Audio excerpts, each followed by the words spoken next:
छान आहे साडी.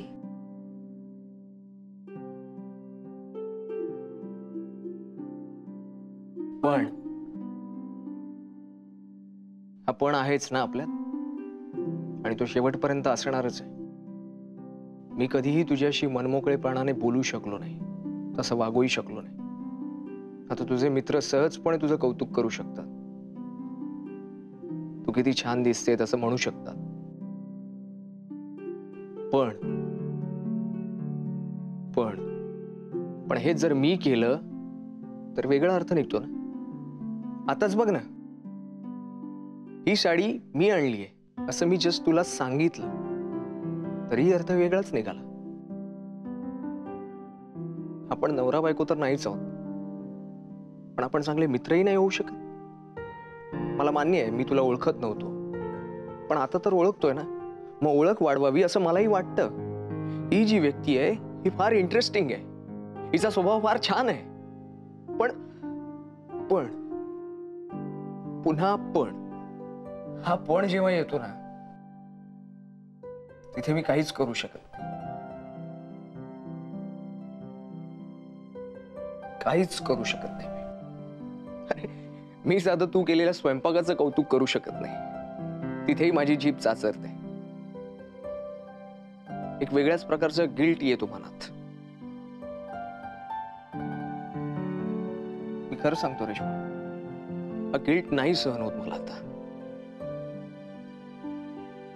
आपल्या दोघांचं लग्न झालं, मला निशा आवडते, निशालाही मी आवडतो. या सगळ्या सिच्युएशन मध्ये ना, एक वेळ तुम्हा दोघांची मैत्री होऊ शकते.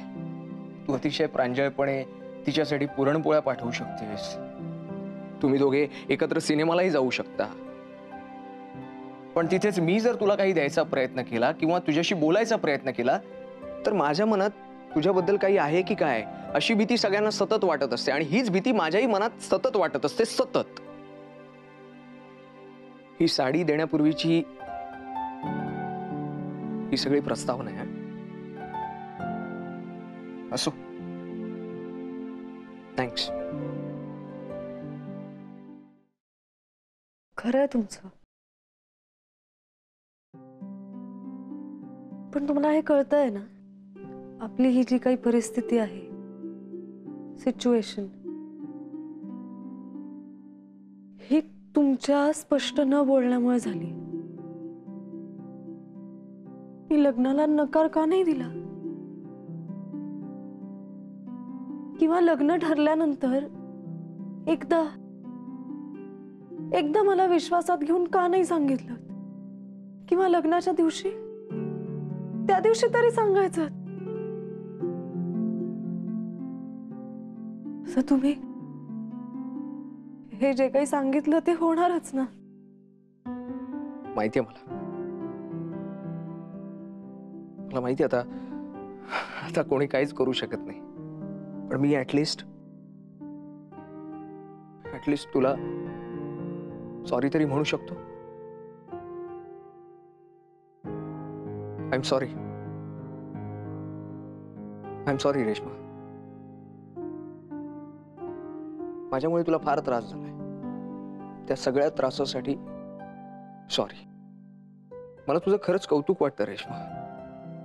बघ ना, इतकं सगळं होऊन सुद्धा तू सगळं सहन करतेस आणि न खचता खंबीरपणे उभी आहेस.